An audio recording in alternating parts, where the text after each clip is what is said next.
Focalisez votre attention juste sur ces micro-mouvements dont notre corps a besoin à chaque instant pour rester stable, immobile.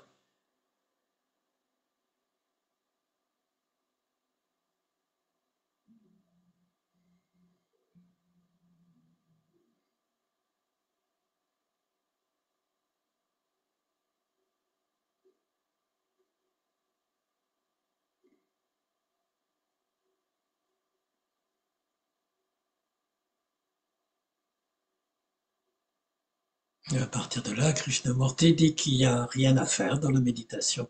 Juste être attentif.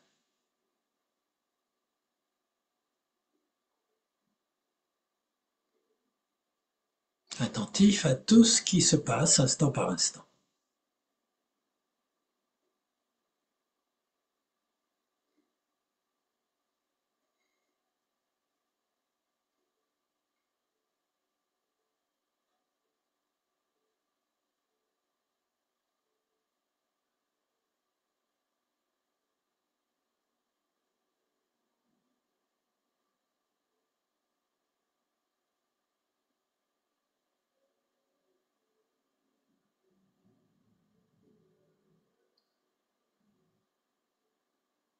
Alors pour inciter à rester immobile, à faire silence, même au milieu des pensées, on peut, si on le souhaite, focaliser sur chacun de nos sens, un peu comme il y a vite Fabrice Midal dans certaines méditations, juste pour prendre conscience qu'il n'y a rien à faire, puisqu'à chaque fois qu'on va focaliser notre attention, on va découvrir ce qui est déjà là. On peut commencer à porter notre attention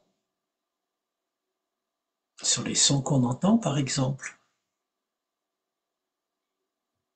les sons de ma voix, attentif à la voix comme voix, indépendamment du sens des mots, indépendamment du message, puis peut-être attentif au son de second plan dans l'environnement, chez vous, autour de chez vous, et attentif également au son à l'extérieur et à l'intérieur de votre corps maintenant. Son de la déglutition, la respiration ou autre.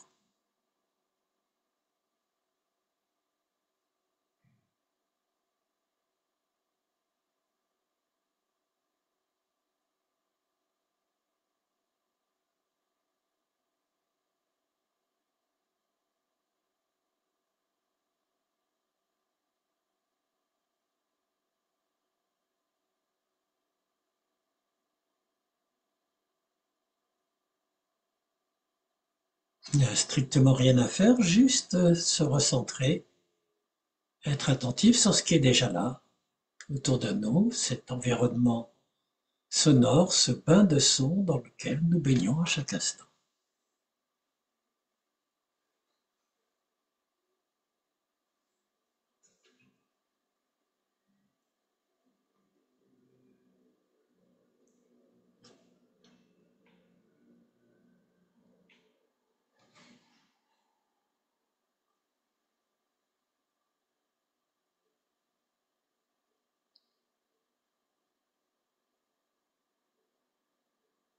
Se laisser imprégner par eux.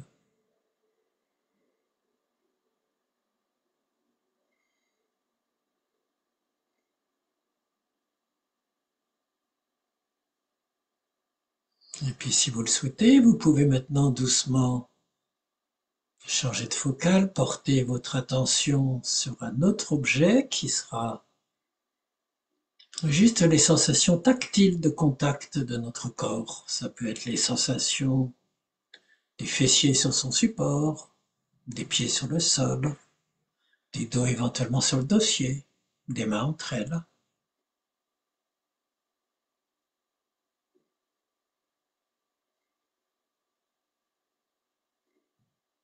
Se servir de notre attention pour être pleinement présent, immergé dans ces sensations tactiles.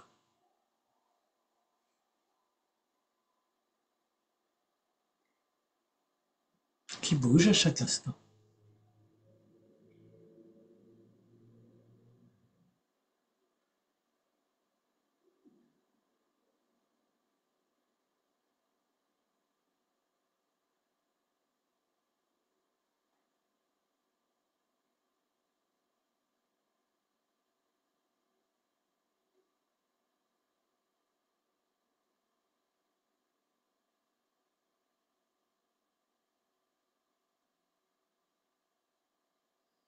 Vous pouvez rester sur ces sensations tactiles ou si vous le souhaitez, vous pouvez les laisser passer en arrière-plan pour porter maintenant doucement votre attention vers un autre sens, les sensations gustatives par exemple dans la bouche.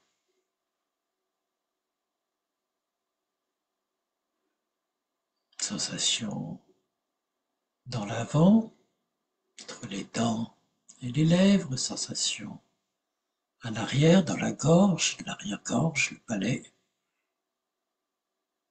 Peut-être des restes de traces amnésiques, gustatives, sucrées, salées, amères ou autres. Humidité dans la bouche, juste attentif ou sèche au contraire. Juste s'immerger pleinement dans toutes ces sensations à l'intérieur de la bouche.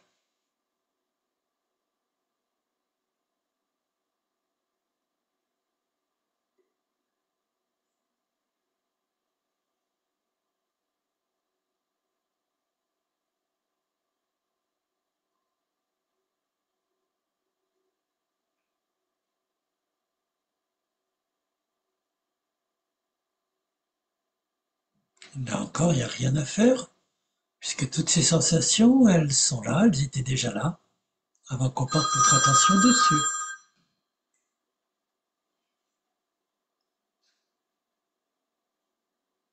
Même les sons qui peuvent passer.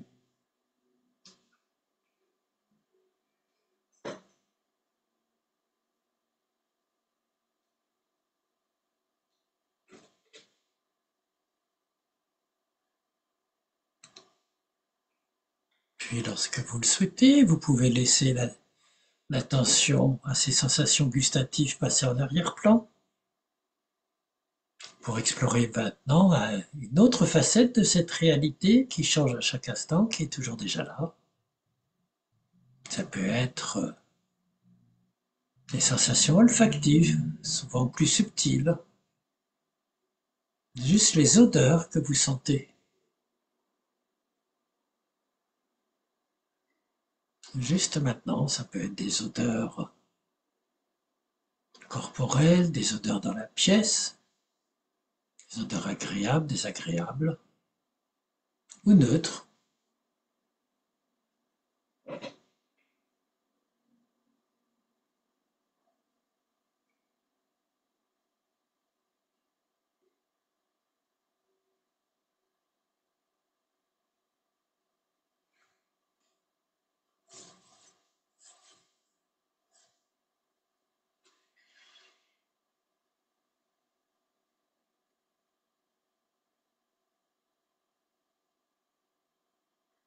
Et là encore, il n'y a rien à faire puisque ces odeurs, elles sont déjà là, elles étaient déjà là avant qu'on porte notre attention dessus. Et quand on va retirer notre attention de ces odeurs, elles continueront à être là. Rien à faire, juste se rendre attentif à ce qui est déjà là. Et maintenant, donc, si on le souhaite, on peut laisser les odeurs partir en arrière-plan de la conscience. Pour porter l'attention maintenant sur les sensations visuelles, même les yeux fermés.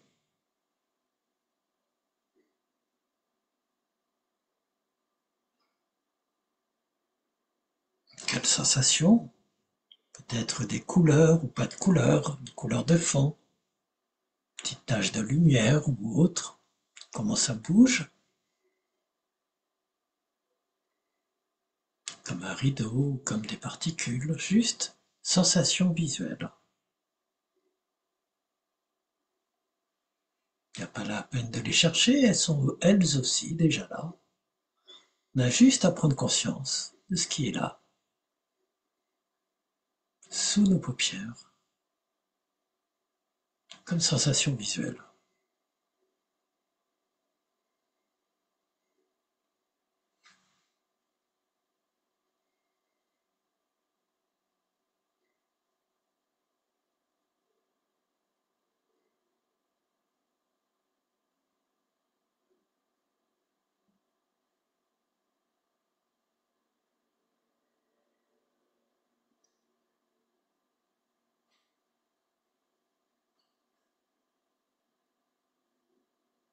Et puis lorsque vous êtes prêt, que vous le souhaitez, vous pouvez laisser cette attention aux sensations visuelles glisser en arrière-plan pour porter maintenant votre attention sur ce qui apparaît à travers le sixième sens. Notre sixième sens pour les Indiens, c'est notre mental qui essaye plus ou moins bien de synthétiser, coordonner tout ce qui arrive par les cinq contresens à chaque instant. Donc, étant attentif, se rendant attentif à tout ce qui est de l'ordre des pensées, des images mentales, accompagnées ou non d'émotions.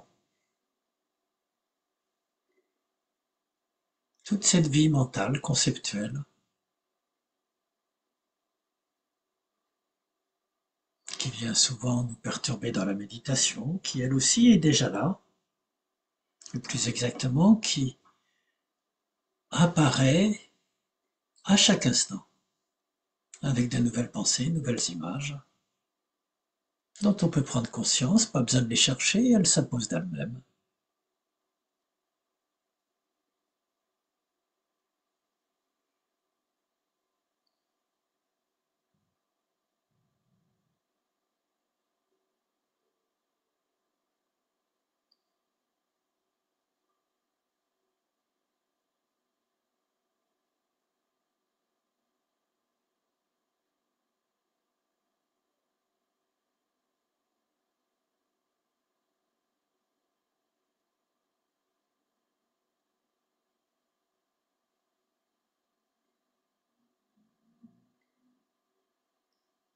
Et pour finir cette première méditation, qui focalise sur tout ce qui est déjà là à chaque instant,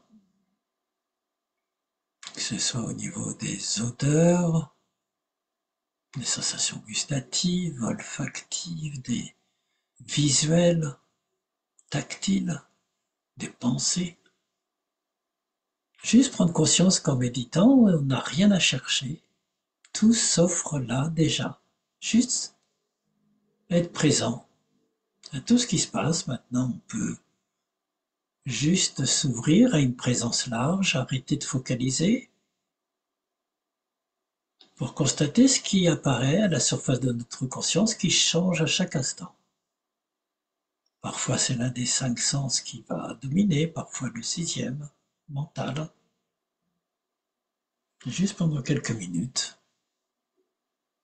Laisser la vie se faire à travers nous, en nous, autour de nous. Juste présent à ce qui est déjà là, sans rien rajouter, sans rien chercher.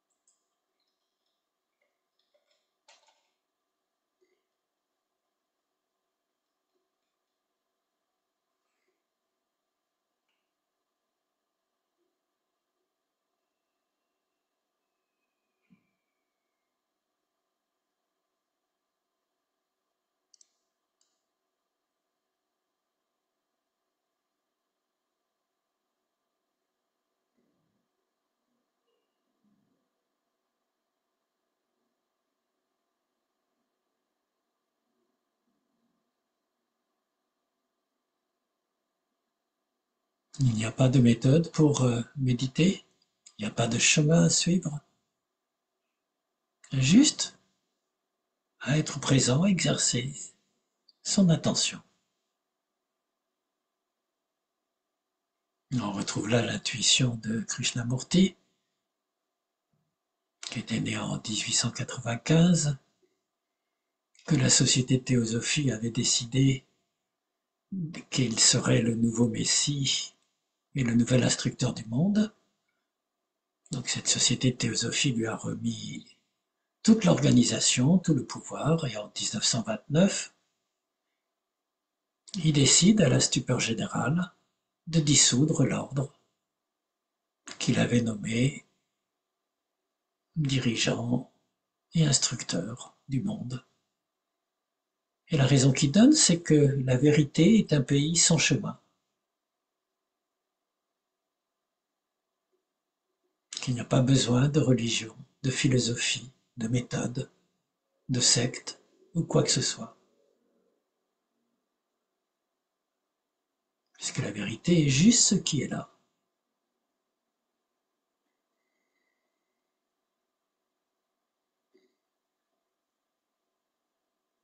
Il n'y a rien à chercher. Et on retrouve là, bien entendu, l'un des enseignements du Zen et de la pleine conscience.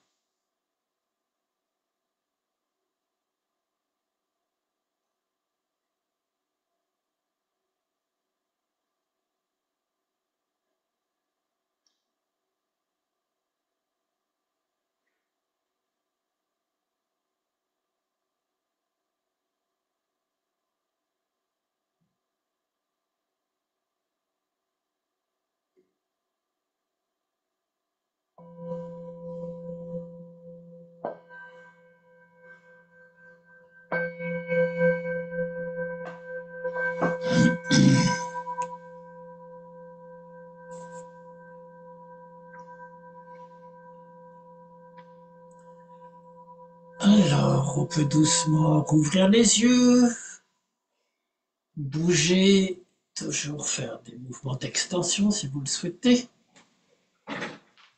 et puis se relever.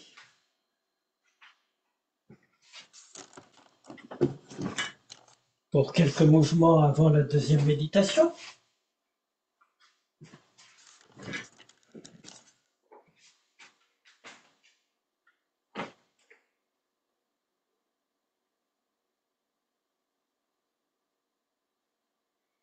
Donc, je vous invite juste à continuer l'immobilité en vous mettant quelques instants en posture de la montagne, solidement ancré dans le sol.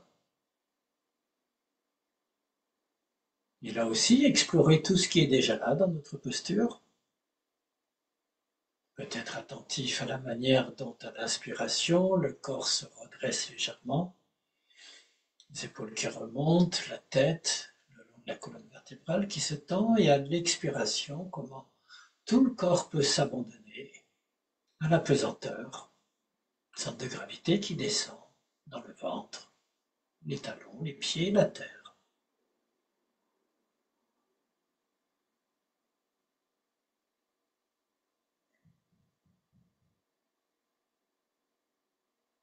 Vous pouvez rester quelques minutes dans cette posture, ou alors, si vous le souhaitez, vous pouvez explorer une nouvelle dimension du réel à chaque instant avec un mouvement, donc soit un mouvement de yoga avec une extension, où là encore, il n'y a rien à chercher, juste à être attentif à tout ce qui se passe dans le mouvement d'élévation, puis de descente lente des bras.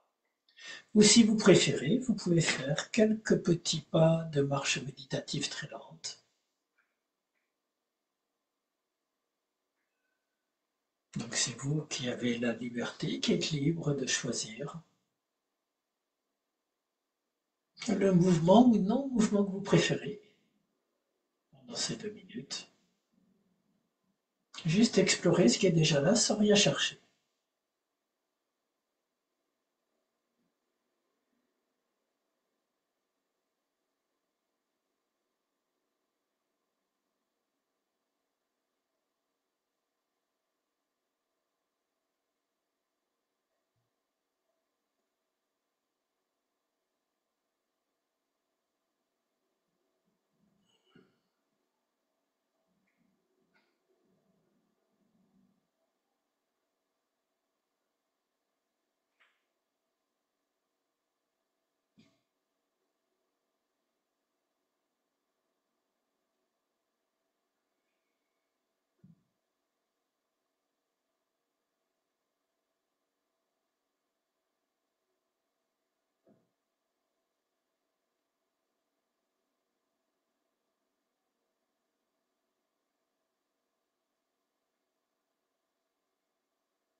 Puis lorsque vous le souhaitez, vous pouvez lentement revenir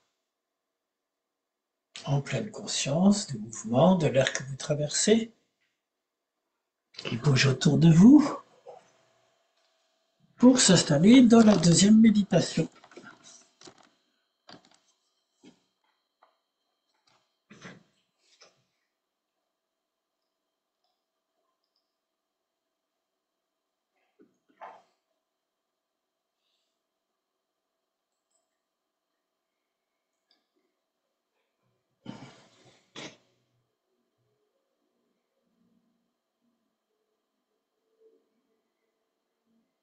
Alors, vous pouvez vous installer, laisser le son résonner en vous, lorsqu'il va résonner.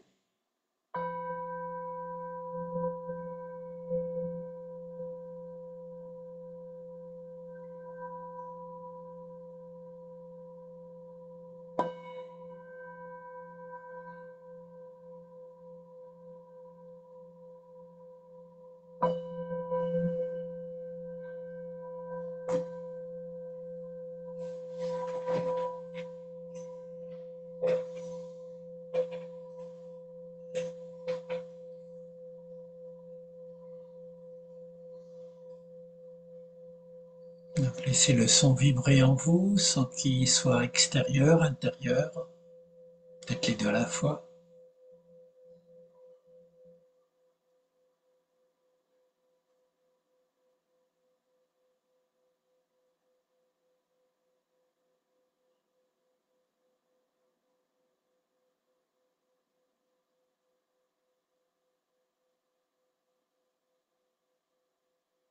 Et demeurez autant que possible immobile, en silence,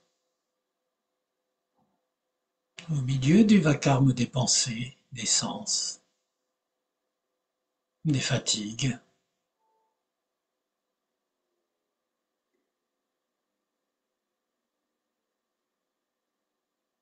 surtout sans lutter. Pas la peine de lutter contre la fatigue, elle fait partie de la méditation. Ou contre les pensées qui reviennent, elles font partie de la méditation.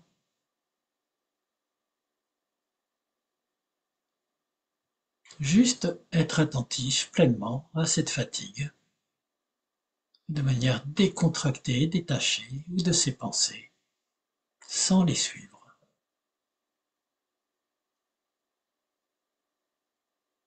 C'est ok, il y a juste à être attentif, à se porter notre attention sur ce qui apparaît, change, se déploie, disparaît à chaque instant.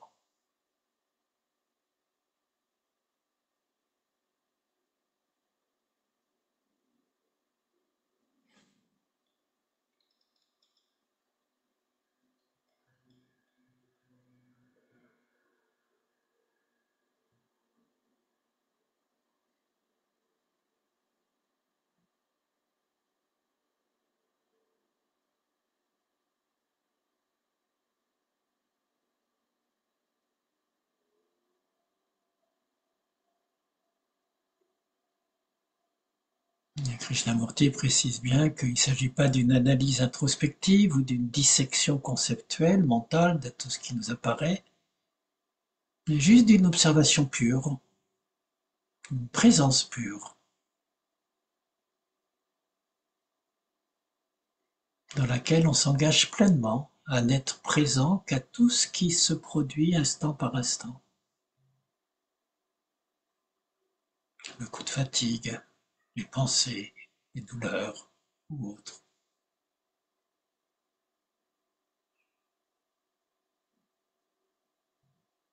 Présence immédiate qui nous permet de fusionner avec cette forme de vie qui change à chaque instant.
On peut ainsi atteindre un silence au milieu des pensées ou de la fatigue ou des sensations,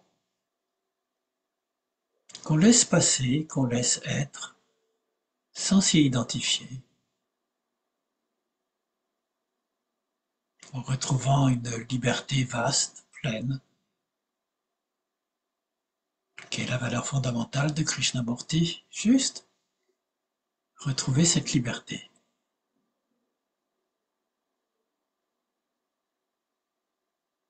indépendamment du contenu qui s'agite à la surface de notre conscience.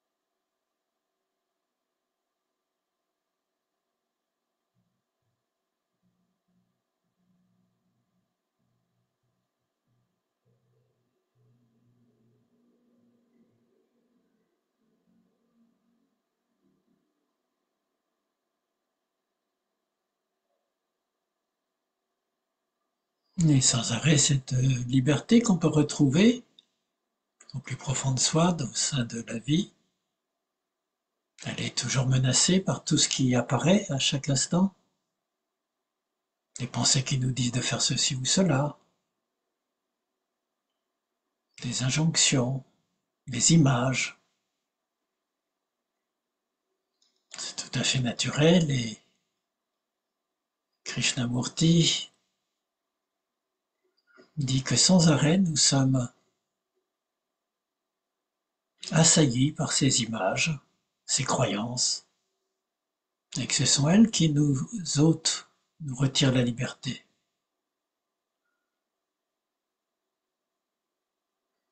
Nous sommes constitués par des barrières de sécurité faites d'images, de croyances religieuses, personnelles, politiques ou autres, par des jugements perpétuels, même sur ce qu'on est en train de vivre en méditation. Et c'est ce qui opprime la conscience de chacun pour Krishnamurti. Ces images, ces jugements, ces conditionnements qui reviennent à chaque instant, même pendant qu'on médite, c'est la racine de nos problèmes, la racine de la souffrance universelle, que le bouddhisme nomme dukkha, parce que c'est elle qui nous sépare de nous-mêmes et des autres hommes.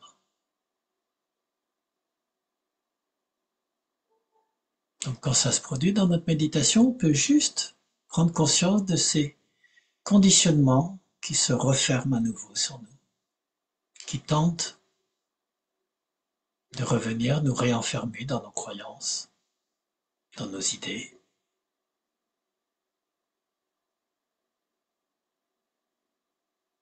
Et juste revenir alors, une fois qu'on en prend conscience, à une attention large, ouverte à tout ce qui se passe, désintéressée, démotivée, sans rien chercher.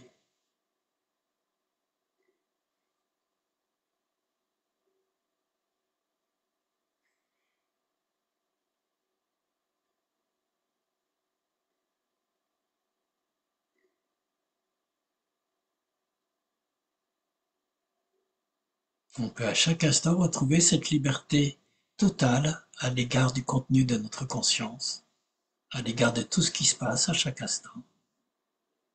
Grâce à cette observation, cette présence pure, cette attention large à ce qui se passe à chaque instant,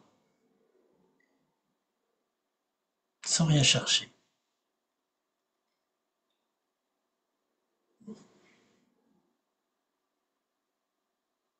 Donc je vous laisse juste en silence, en conscience, sans lutter, comme dit Krishnamurti, quand il n'y a plus d'attention, eh ben on prend juste conscience qu'on n'est plus attentif, qu'on est fatigué, qu'on a décroché, mais sans lutter, sans vouloir être attentif, juste la prise de conscience. Et quand on le peut, on redéploie cette large présence de la méditation.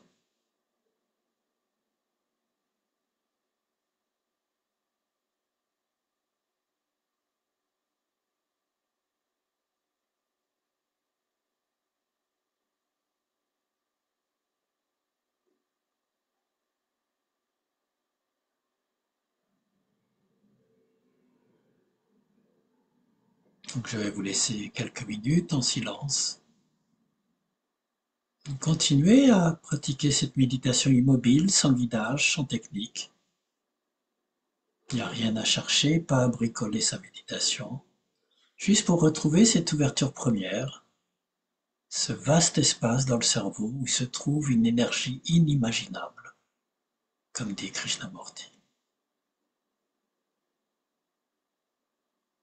Sans séparation sujet-objet, sans frontières.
Et en prenant ainsi une méditation du non-agir, où il n'y a rien à faire, juste à être présent, attentif, Krishnamurti retrouve probablement ou croise probablement autant les mystiques hindouistes que le zen, où il n'y a rien à chercher. Et je vous invite à laisser résonner en vous ces quelques mots de Suzanne, qui était le troisième patriarche du Chan, donc le bouddhisme chinois avant le zen. Juste raisonner comment c'est peut-être en résonance avec ce que vous faites actuellement, ce que vous êtes, avec Krishnamurti. Donc Suzanne expliquait déjà au VIe siècle: la grande voie n'est pas difficile, il suffit d'éviter de choisir. Si vous êtes libre de la haine et de l'amour, elle apparaît en toute clarté.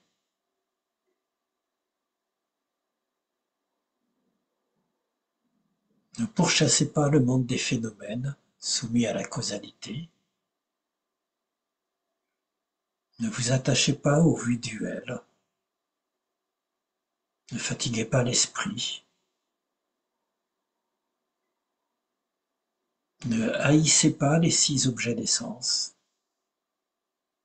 Si vous ne haïssez pas ces 6 objets d'essence, vous devenez un avec l'éveil parfait.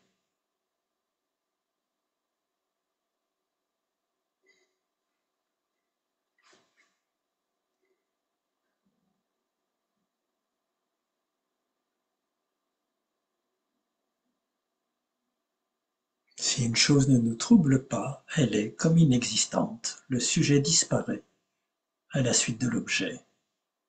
L'objet s'évanouit avec le sujet. Reste juste la présence, ajouterais-je.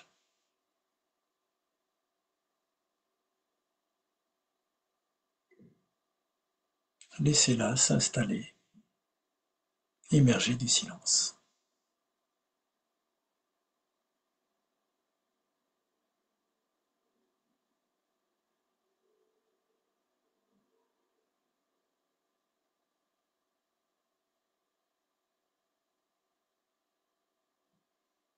C'est ce que Krishnamurti appelle la révolution du silence, le titre de son film.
Alors, on peut bouger un peu. Je vais juste finir en vous redisant quelques mots sur Krishnamurti, si vous voulez bien, avant qu'on réouvre les micros.